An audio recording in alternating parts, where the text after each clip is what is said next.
نحمدہ و نصلی علی رسولہ الکریم اعوذ باللہ من الشیطان الرجیم بسم اللہ الرحمن الرحیم۔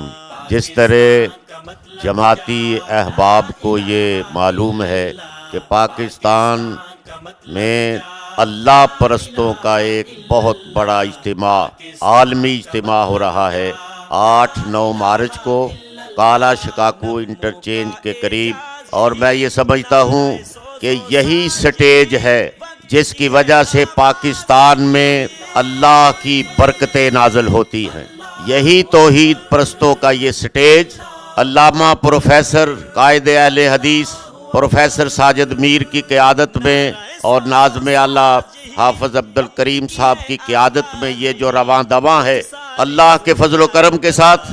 مجھے امید ہے کہ اگر آپ سب لوگ اس سٹیج پر اکٹھے ہو جائیں اور 8 اور 9 مارچ کو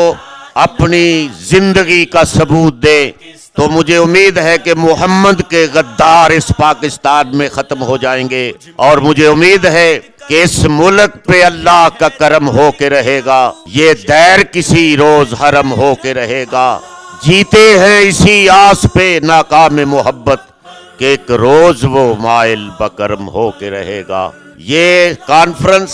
جس میں امام خانہ کعبہ بھی شرکت کر رہے ہیں، یہ ہمارے لیے سعادت کی بات ہے، عزت کی بات ہے، فضیلت کی بات ہے۔ تو میں سب اہل حدیثوں سے، بلکہ میں تو کہتا ہوں کہ سارے پاکستان کے مسلمانوں کو اس اجتماع میں شرکت کرنی چاہیے اور محمد کریم صلی اللہ علیہ وسلم کی غلامی کا ثبوت دینا چاہیے، اس لیے کہ یہ سٹیج جہاں سے قرآن ملتا ہے، یہی سٹیج ہے یہاں سے حدیث ملتی ہے، یہاں سے قرآن ملتا ہے، یہاں سے اللہ کی پہچان ہوتی ہے، اور یہی محمد کے دیوانوں کا سٹیج ہے، محمد کریم صلی اللہ علیہ وسلم کے پروانوں کا سٹیج ہے۔ میں قائد محترم جناب پروفیسر ساجد میر صاحب کو مبارکباد دیتا ہوں اس کانفرنس کے انعقاد کرنے پر۔ وآخر دعوانا الحمدللہ رب العالمین۔ کاروان دعوت